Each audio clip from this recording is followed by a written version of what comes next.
Hello, everyone. I want to warmly welcome you all to our webinar session today. We are really thrilled to have you all with us today, and we are eager to dive into a valuable discussion with our esteemed speaker, Professor Dr. Kokan Gurchev. And we are thankful to him for his kind acceptance to our invitation to share his experience and his expertise with us. So it's really important your participation and engagement in these webinar sessions because they are special to us. And so please feel free to ask any questions after the speech of our guest lecturer. So we would also like to introduce our guest today. So I'm starting to introduce Professor Dr. Kokan Gurchev. Professor Dr. Kokan Gurchev finished his architectural studies in 1988 at the State Faculty of Architecture in Skopje, Republic of North Macedonia. Till 2000, he finished his master's and PhD studies in the field of art, architecture, and design history and theory. He was promoted to the highest title of scientific research advisor in 2000 and later to full-time professor in 2006. Besides working as professional architect and designer from 2006 to 2014, as full-time professor, he was teaching undergraduate and graduate studies at the University of American College Skopje, being the founder and the first director of the Cultural Heritage Master Studies program. From 2006 to 2010 at the International University of Novi Pazar, Serbia, as visiting professor, he participated in architecture, theory, history, and cultural heritage studies. Since 2014, he is on the island as full-time professor at Eastern Mediterranean University, Famagusta, North Cyprus, at the Department of Architecture,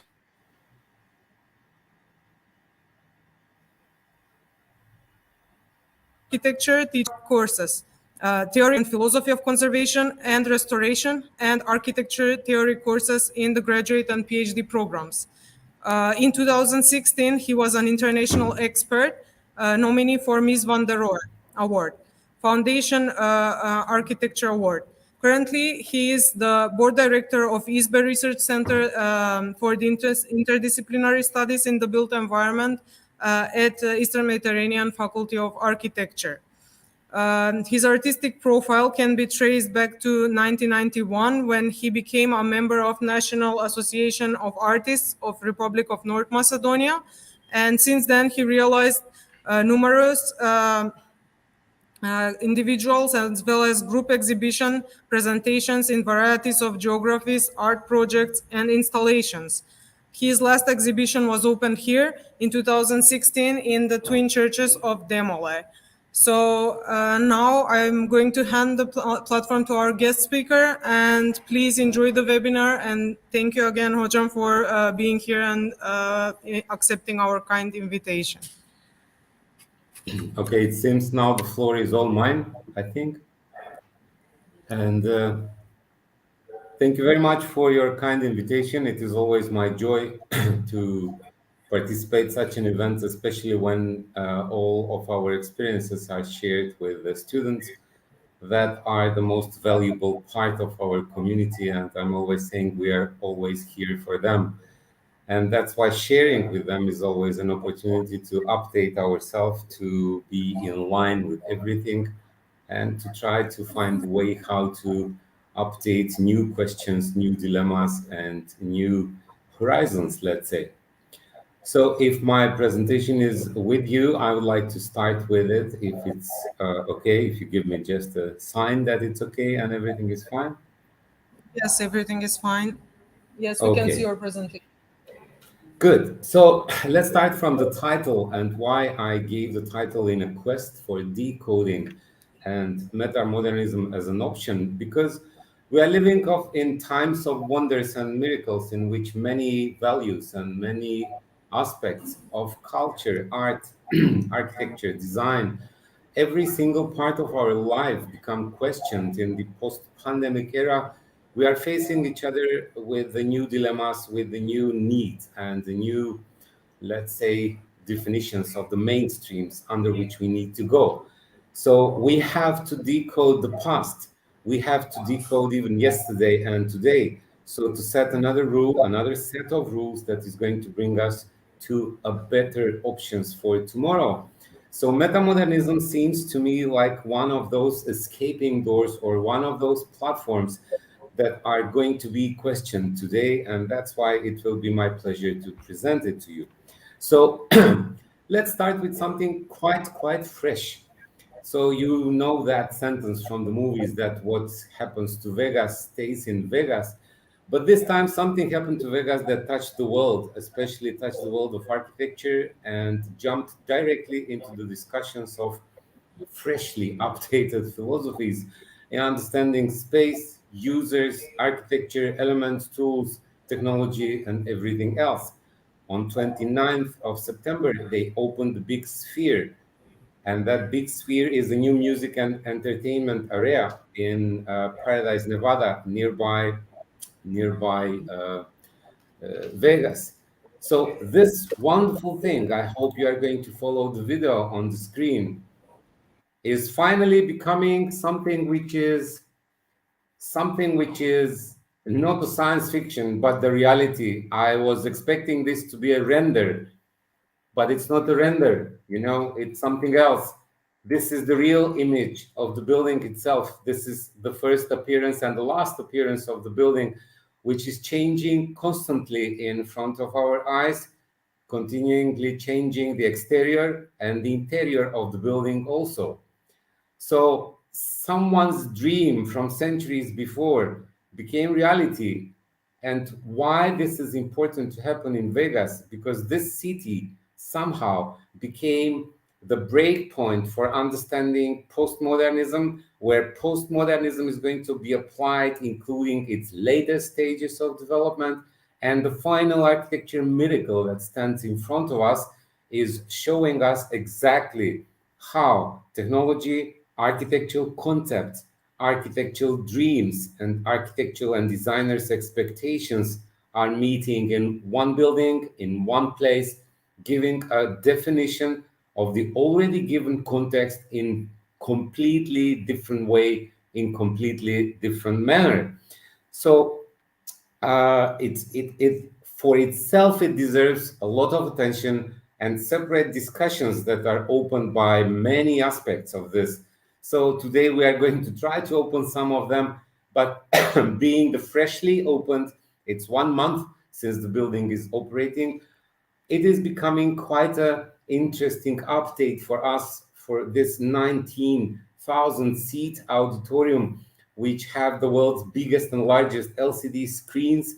And the update of this information is because already we started talking about it, already we started to make it part of our theoretical discussions.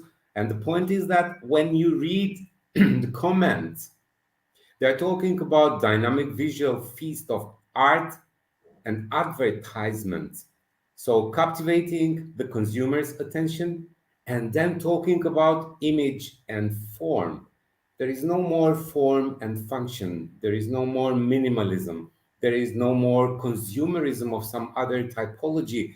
But now this is captivating spectacle that completely consumes the attention of the consumer in the norms of image and form. So with this update, we are coming back to Robert Venturi, who was one of the fathers and philosophical and sociological and theoretical establishers of the movement, especially in the architecture domain, because he was constantly fighting to use neon lights, consumers culture, billboards, colorful and neon billboards as materials and digital screens. And he was constantly asking that the billboard can be the entire building, that this dream finally became true. And then the billboards that postmodernism was dreaming about to start representing the culture of today is now a tangible reality. But if we go a little bit back and present a bit of history of utopia or the paper architects that presented their ideas as a result of the Enlightenment back to 18th century. And one of them is Etienne Louis Boulet. And I'm showing you one of the most prominent projects and designs he have done. But when we are reading the explanation of this design at the time when this was completely impossible, even in 18th century, we are talking about minimal ornamentation, and we are talking about buildings that speak about the purpose visually. So we will all agree that in the 18th century, in the pure dominance of historicisms and historical styles and the most powerful dominance of the neoclassical style in art and architecture, to design buildings that speaks about the purpose visually was complete utopia, because neoclassicism was everything but not this kind of utopia. So how can we define the context in which we are going to develop our talks today? So I'm going and moving with other examples from our recent past. Let's go a bit in the arts. 2016, in the huge international event of Art Basel, we witnessed the Art Basel Banana, so called. So that was Maurizio Catalan's Italian artist's work, and this work was very funny, but it was called and titled The Comedian. So this was shocking the world, kind of, because the comments that started with this started like, come on, everyone can do this. We can all stick something to our walls by using the duct tape. And then suddenly, by this trivial example, millions of discussions started to go, because it's a conceptual art, kind of, and that's why we have to consider it as a concept. So after all the talks, we are considering that this act of Catalan is that really it is drawing out the mainstream's media suspicious that all contemporary art is just a type of emperor's new clothes foisted on rich people.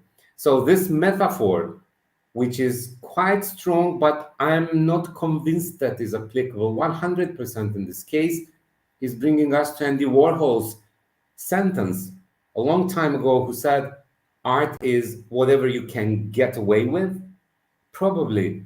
But let's go back to 60s, because I don't want anyone to think that this banana on the wall was just the beginning or it was a revolutionary invention. I'm presenting to you now one also controversial art piece from the times when it was done. So it is Yoko Ono, who was the wife of John Lennon at the time. So she was a conceptual artist, and she exhibited this painting to hammer a nail in by thinking to be completed through the participation of the viewers. So this was and one of the earliest examples of how users in the gallery are directly involved into the creation of the piece of art. But if you follow the development of this, you will find later on that she's going to cast the same thing into bronze. But once it was casted into bronze, then she is going to define herself as becoming to belong to the age of commodity. So, commodifying this conceptual aesthetic of this kind of intervention, she made something completely different. So, this is the point of break, because instead of having the active role of the participant in the early 60s, in the late 80s, she changed the concept into a fixed representation.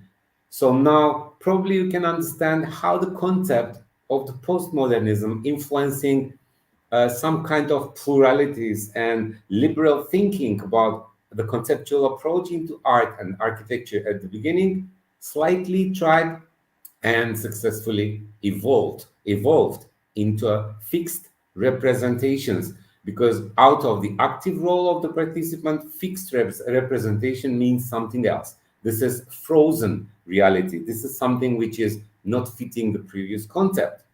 And going even back more, because even Yoko Ono was not the first one or the army of the ones in the 60s that accepted conceptual art.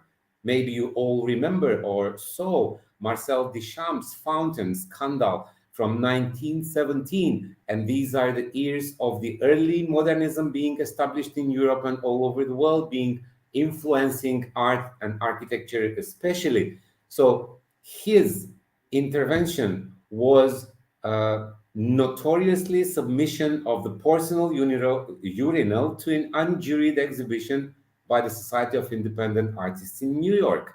So this was always seen as real example and a manufactured object designated by the artist as a work of art. Or in Duchamp's case, he explained himself like he interpreted the object in a way. So if we go back, we are checking active role of the participant, fixed representation, interpretation of the existence reality with the given context defined by the artist itself. So he later tried to talk that is its useful significance disappeared under the new title and the new point of view. So, giving a new title to the everyday object and changing the point of view, how we are going to perceive the object itself, is something quite revolutionary for 1917. When I'm mentioning again, the modernism is in diapers. It's at the beginning, it's establishing everything in front of them by using a certain written manifestos as clear messages in front. So while we are continuing defining the context, let's put the modern architecture as a term under question. So even today, when we are writing about it, we're using the sentence is in the given context. It was architectural movement or architectural style based on something. So even today, we are not quite well grounded. Was that architectural movement or was that architectural style? So even talking about 1 century of existence of modernism and modern architecture, in today's writings, we are using or, which just signifies that we have still some doubts about that. On contrary, what was postmodernism later on?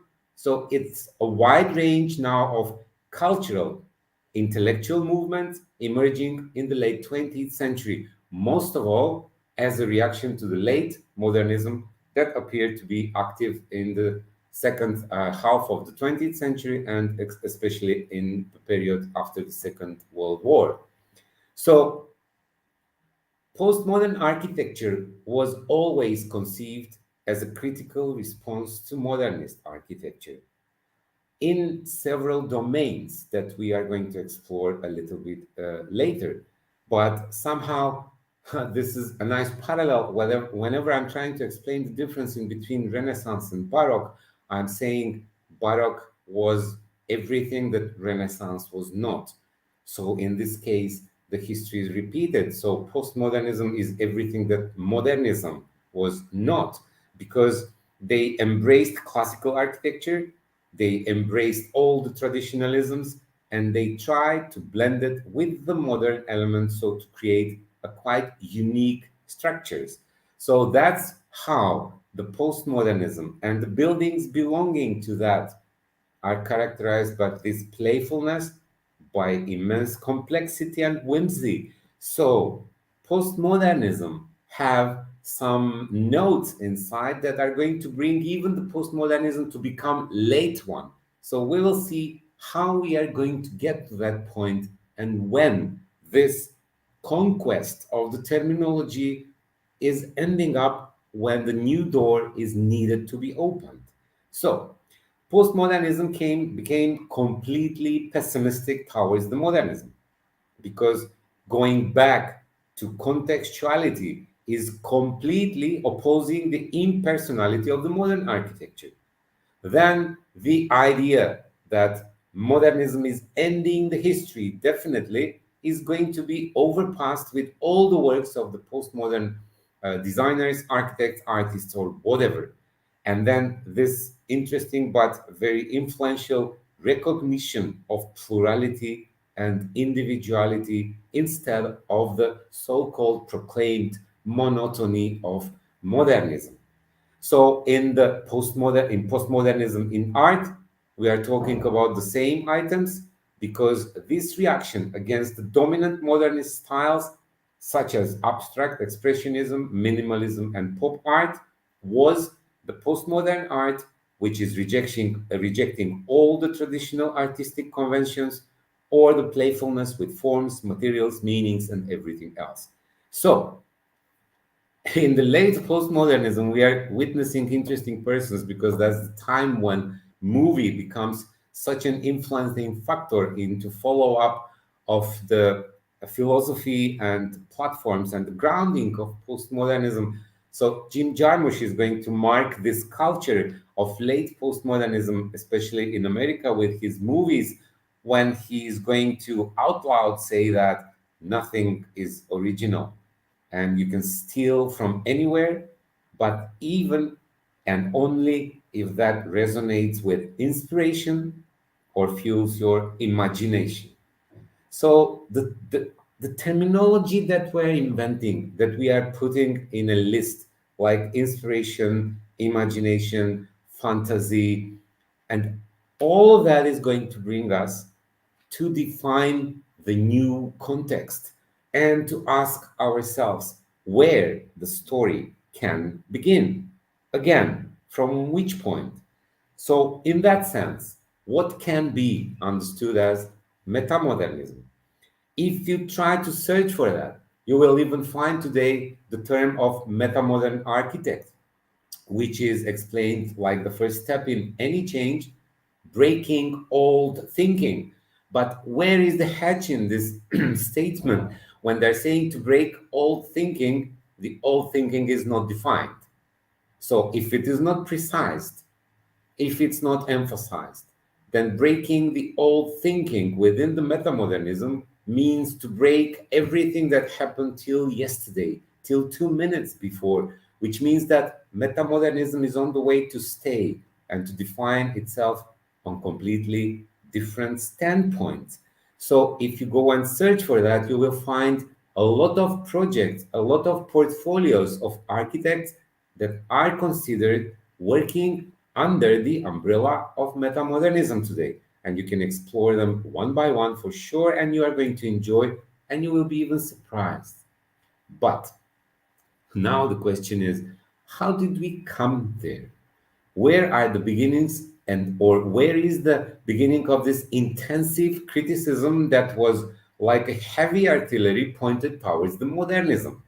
Because modern movement really went to another level, but the huge sin of the modernism was that it was removal of the part that created the emotion. So that's why fighting for the built environment and fighting for the context nowadays is really a little bit difficult because they started badly really, to criticize Corbusier, one of the pioneers and establishers of the modern movement and the father of the international modernism later on. Recently, I read this and I listened to this British designer, Thomas Heatherwick, in the BBC radio series, and he just mentioned out loud that we are living through a global pandemic in building design, and that this age of boring has resulted in soulless, inhuman urban environments. Criticizing the modernist movement, he said that why do the modern buildings that have colonized our towns and cities look so dull? And why cannot the whole industry of people who make them see this? So, this is the pure beginning of total deconstruction of the iconism from the past. So, no more huge names, no more huge theories, no more huge philosophies, and moving even forward. He said that Corbusier's writings are advocating mass boredom. This is really brave statement because he said that Corbusier is a living paradox. We are giving lectures about him. Some of the buildings are wonderful, they deserve talking and so far, but his writings were influential, and they made and created the platform of modernism to start influencing in different way. This is iconic Villa Savoy. None of us who is teaching theory and history of modern architecture are escaping from this building. This is five tenets of Corbusier's architecture. This is everything. But how many of us are aware that this building was for a long time just a ruin as presented in the upper right slide, and that this building have a dark side, and the dark side is targeting the user of the building, not the architect, not the designer. So please follow the red marked text. The family didn't feel comfort and relaxation. It was raining in their garage.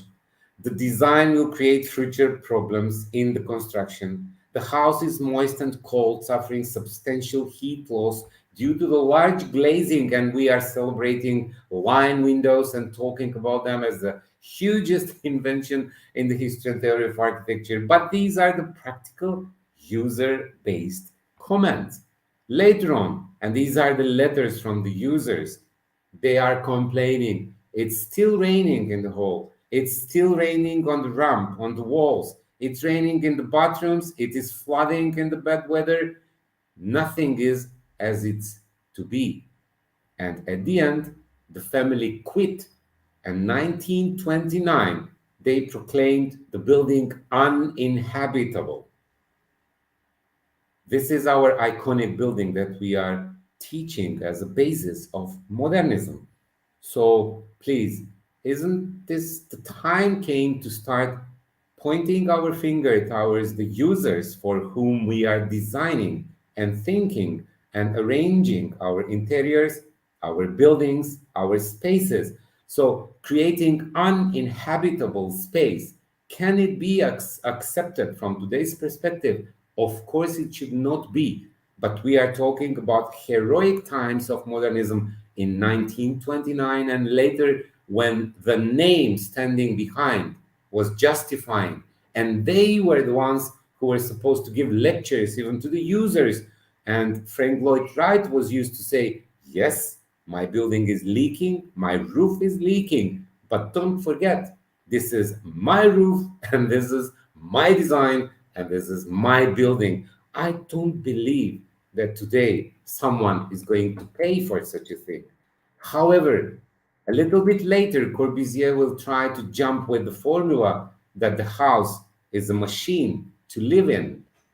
But unfortunately, he didn't give us a manuals how to operate the machine, so to live in.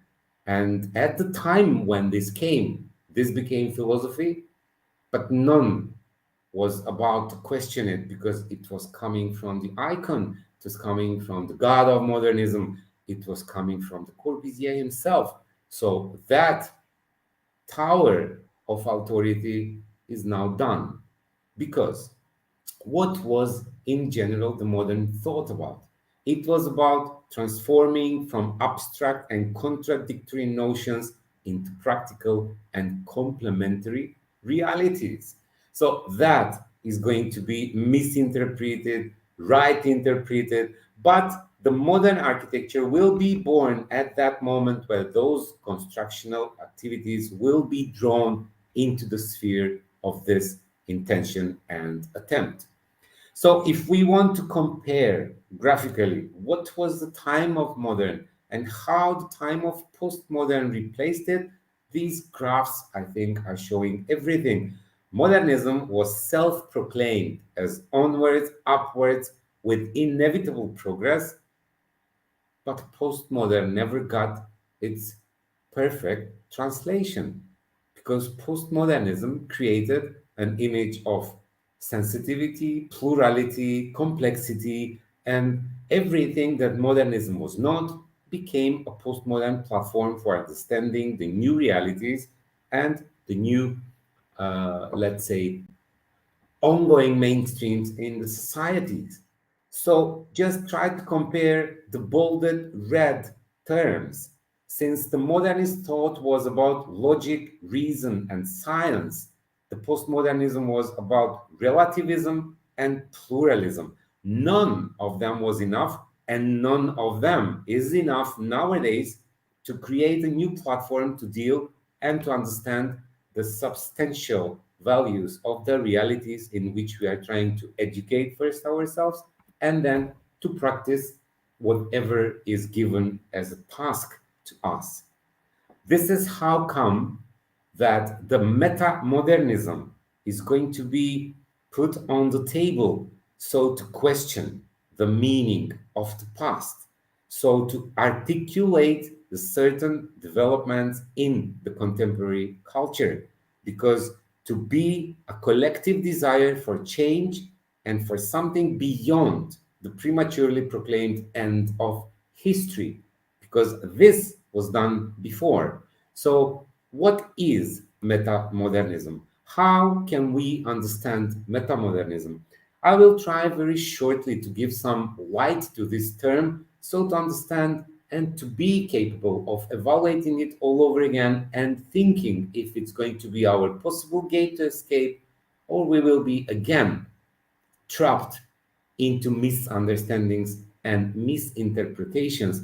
But luckily, from the beginning, the first thing the metamodernism is, it's a structure of a feeling.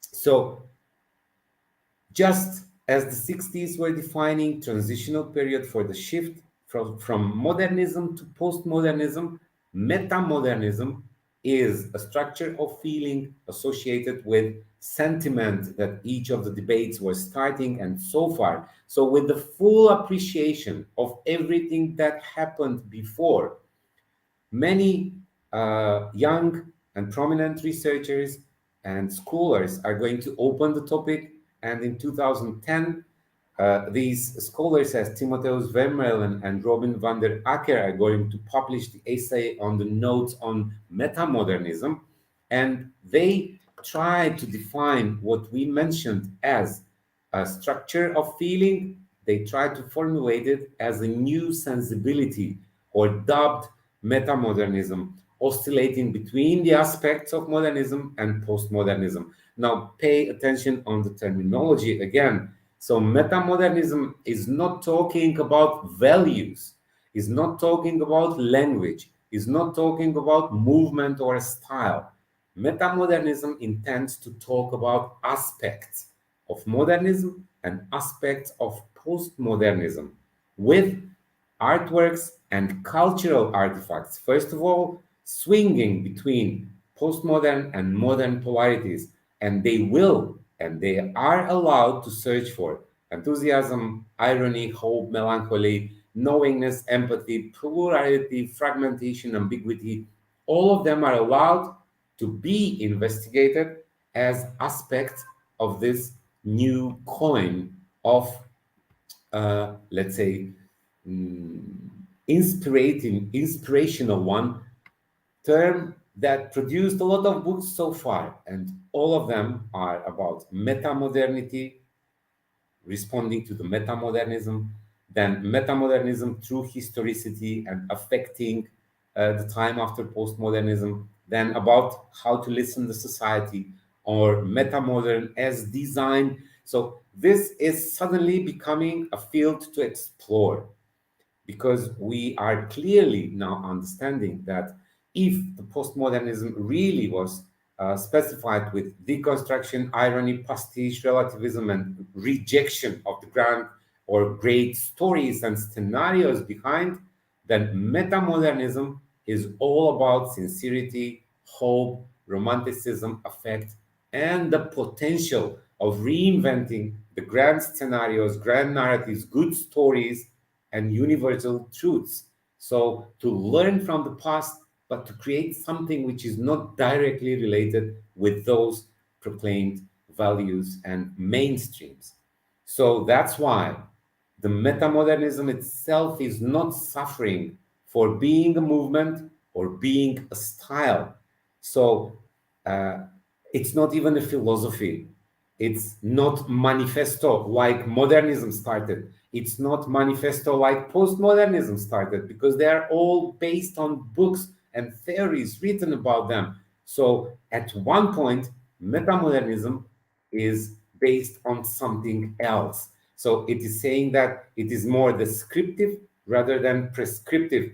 And I hope you understand easily the difference, because to describe something is to write about something that you see, you know, you want to send a message.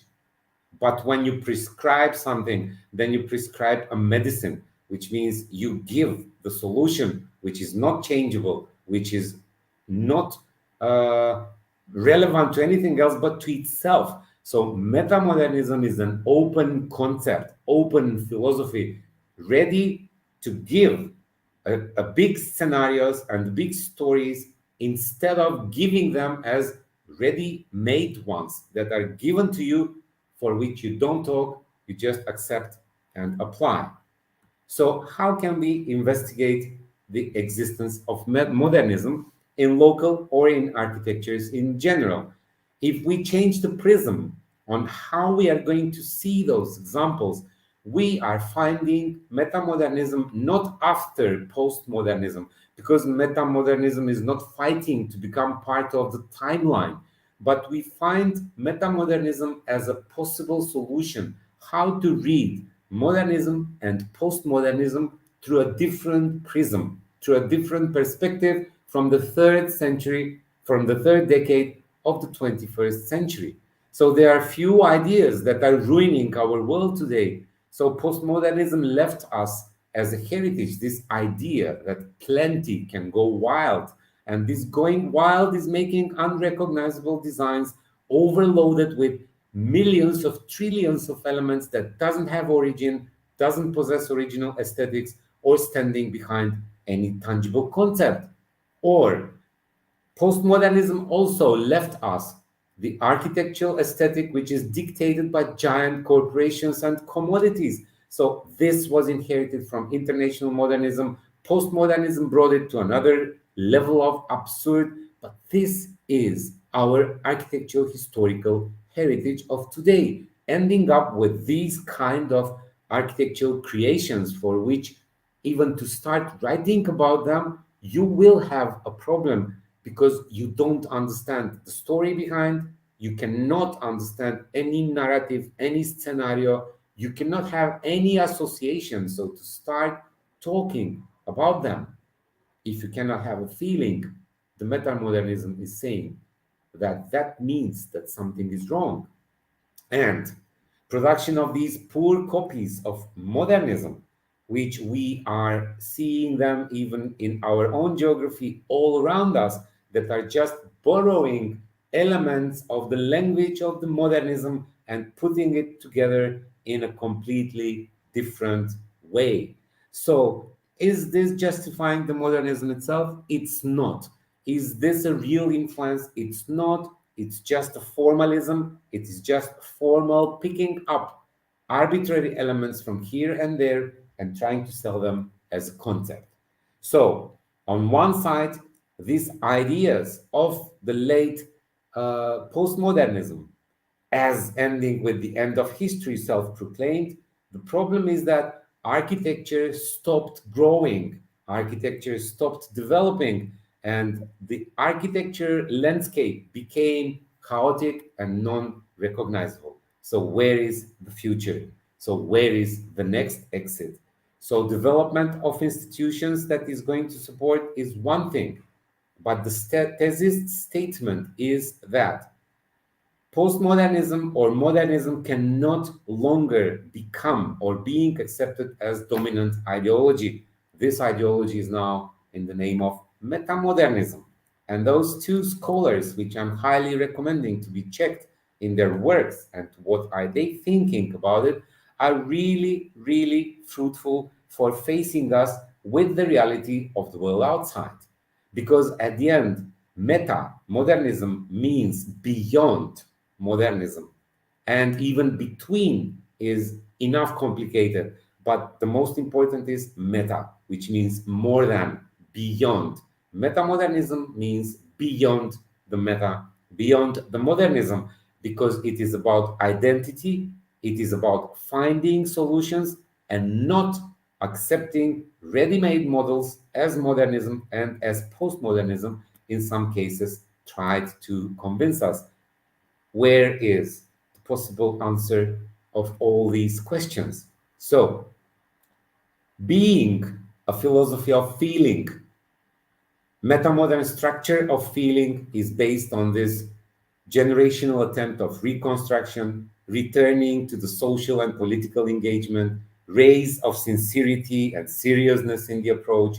Again, the 19th century idea of craftsmanship coming back to the stage, and then the idea of the effect and caring. So that's why metamodernism is already recognized in two dominant lines of so-called neo-romanticism and performatism. So performatism in the buildings is recognized as a feature more than being recognized as architectural element, style, or rhetoric. So the feature of the building and the activities that the building is offering to the user is the performative character of the building itself. So that performatism can be seen in varieties of aspects. And neo-romanticism meaning to create something new by making something else better and being recognized to these kind of simplified elements taken from tradition but transposed or changed or altered through a filter of seeing them as a new contemporary approach into the domain of design and especially in architecture. Also, we are talking about meta-rationalism and trades, which are another streams to talk about, but we are not going to spend that much time on that. But if we see the logical timeline starting with ancient and pre-Renaissance and ending with postmodernism, when we add the precise timeline of years and how it all developed, suddenly we understand that metamodernism deserves to find his place at the bottom of this table. Because if we clean everything up again, metamodernism is becoming justified as having its place really after the postmodernism. Then, this neo-romanticism that this philosophy is proclaiming is equal to meta-rationalism. And what is next? What could be the next? So you remember, and you have it this from your education, that Miss van der Rohe said less is more. Okay. Then Robert Venturi, as the main representative of postmodernism, said less is a bore. So what's next? More is more, less is less. What are we going to define as next in our case? So the next move is the move towards the post, no, but to meta, modern movement in architecture, who is proclaiming the new terminology in the name of simplexity, which is the midpoint between simplicity, which was to be attributed to modernism, and complexity, which is attributed to postmodernism.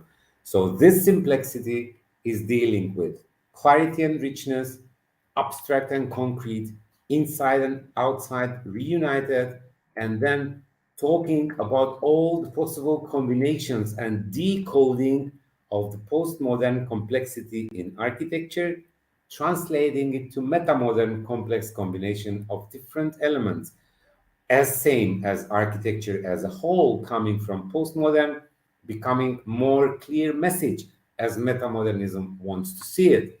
So this simplicity and clarity and richness can be seen through some examples if we follow the rhythm and the movement and the composition of the buildings and the origin coming from the first sketches, drawings and conceptual diagrams and how they're literally translated into definite designed architectural form. It's not only that. To be abstract but concrete means that taking and interpreting is going to produce a different level of interventions. What does it mean to be abstract but concrete? When you take the inspiration from traditional and use one element that is multiplied in another, then you understand the contextual changing based on emotional, personalized understanding of the source of the architectural language. And take a look at this. For example, taking one piece of the mattress from the bed can mean designing the building later on. So This is all opened as possibilities. Indoor and outdoor spaces being reunited again, following the 19th century arts and crafts ideals in the architecture design and interior design, to bring interior inside, to send exterior outside, which is visible in these examples when we analyze the plot and when we understand what kind of possibilities for artistic interventions are opened in front of us, so to communicate with indoor and outdoor spaces. So, coming to the end, somehow, what we can see in the upper table is that oversimplicity of the modernism resulted to blandness and highly criticized movement philosophy nowadays. Overcomplexity, resulting to literalism and ambiguity of postmodernism, is already something that was result of a certain point of development. On the other side, mediocrity, pastiche, stagnancy, all of that being specified for the late postmodern architecture, nowadays can be shifted towards complexity, meaning simple architecture delivering complex meaning, clarity and richness, reconstruction, reunification, or metamodernism in its best. As a conclusion, in our quest for decoding of the modernism or metamodernism as an option, we have to emphasize these several items: understanding the cultural shifts, which is helping to comprehend the evolving nature of contemporary culture. So don't forget, please, this is the message to all of us, that studying architecture, interior architecture, design, graphic design, any kind of the creative domain nowadays belongs to the wide domain of cultural studies.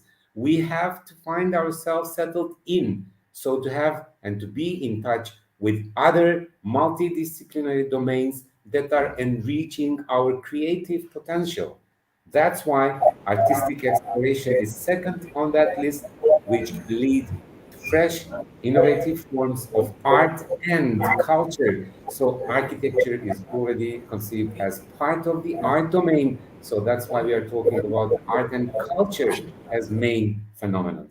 Then societal reflection, which is reflecting to the cultural, social, and political dynamics of the 21st century, together with the critical analysis, bridging the eras, which means not negating, not neglecting the values that all of the history behind left it to us, but just forget about monumentalizing the historical elements. Doesn't matter if it's in art or architecture, to bridge those gaps, to face us with the user, to put ourselves in the new role of the new consumerists of the new society and culture arrangements in the 21st century, and to have a cultural dialogue which will foster our conversations about what? Not about architecture, not about philosophy, but the role of art, the role of literature, the role of media, the role of philosophy in shaping the society today. So that summary is all about metamodernism being essential to be understood as a new clue, as a new dominant domain that led us to engage and make sense of the evolving cultural landscape, to provide platform for all forms of artistic and intellectual exploration, and help us better understand the complexities of our contemporary world. History is not capable anymore to solve anything that is coming from today. We have it all concentrated. We saw the example of the huge sphere in Vegas. The next is the layout, which is already done for the first settlement that is going to be built on Mars. So, under these circumstances, talking about history, talking about styles, and talking about that kind of tangible items is making the history to be utopia, not the reality of tomorrow. So, is metamodernism a fresh perspective or new utopia? Is the question that I wanted to open in front of you today. And then, searching for an answer, I put the question again in front of me. Is metamodernism a fresh perspective or new utopia? You might be, and you have right to expect the answer on this. But I can just promise that we have a lot to do. We have to work on this answer. That's why thank you for so far. Thank you so much for your enlightening presentation and lecture and opening new topics that we will discuss them with the students in our classes as well. So I would like to ask the audience if they have any questions or if they want to ask or contribute to this discussion. Anything that's unclear in your mind and or you're interested to know more about these issues? No? Don't It's worry, don't worry. I'm honest enough to say it. Even I don't have answers to all the questions that I'm putting in front of myself, but I do have curiosity and I do want to do active follow-up so to come to the result later on, because not everything comes in the moment.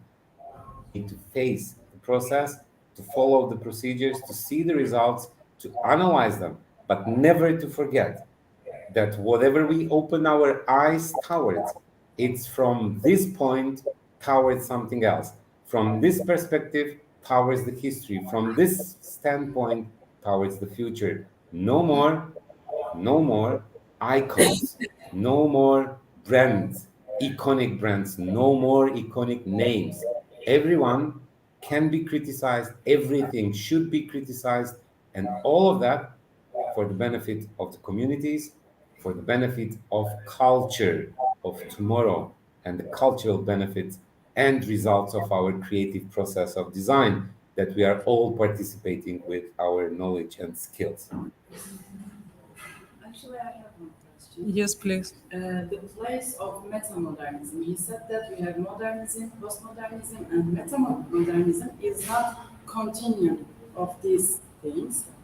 I didn't understand that. What is metamodernism? Is it covering everything, or it is something totally different?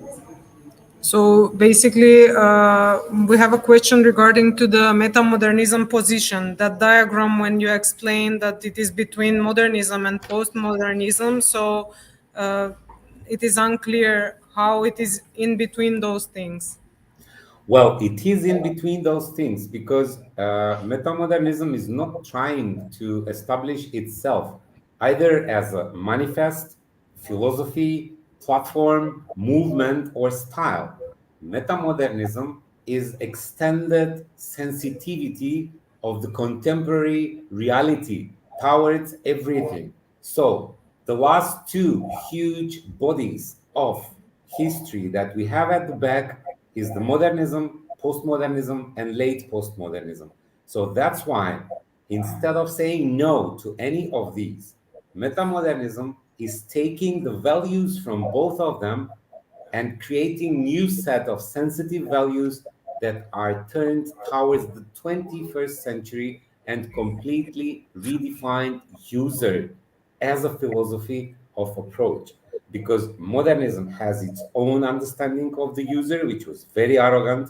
I gave you the example. They didn't want to accept even criticism for their buildings because they were signed by those big names.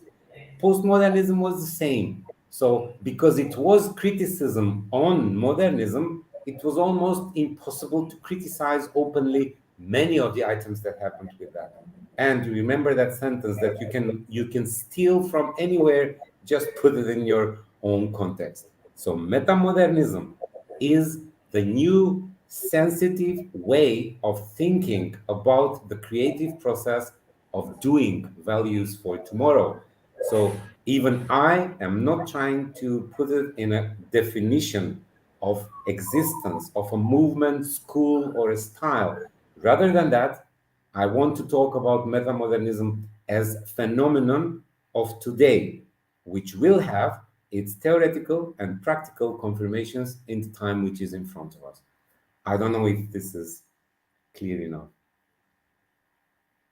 I have one question as well. So, can we define a proper specific region from where this movement is coming and these examples where they are coming from?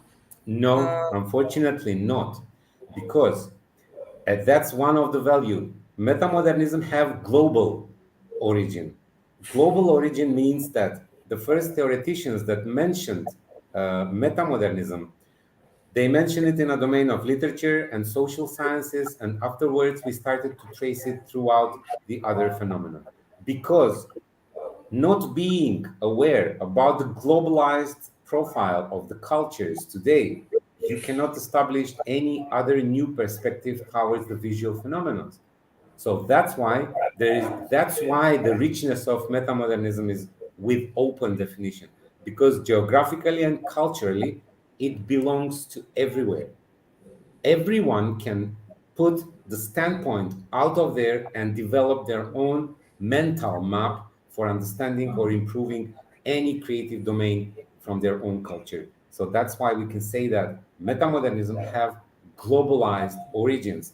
It is not like before German modernism, Italian postmodernism, I don't know, American late postmodernism. We don't have that. The world is a global village nowadays.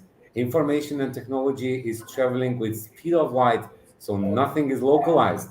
29th of September, they opened the huge sphere in Vegas. We are already seeing the movies, advertisements, and you can go there and buy yourself a ticket, you know? So, so what are we talking about? There is no geography anymore. There is just globalized world with global problems that is affecting the local cultures, local arts and architectures, and localized languages of art and architecture that are affecting the communities in front. No more questions? No. So I want to once again thank you for your presentation and accepting our invitation to be part of our webinar session in ARUCAD at the Faculty of Design. So thank you so much again, and we will have this webinar session available on our social media pages. So whoever missed out your presentation and your lecture, they will be able to reach it through our social media as well. So once Thank you again, thank also. you so much, and Thank you hope to very much. host you in face-to-face in ARUCAD. Thank you. Thank you very much. Bye. Bye.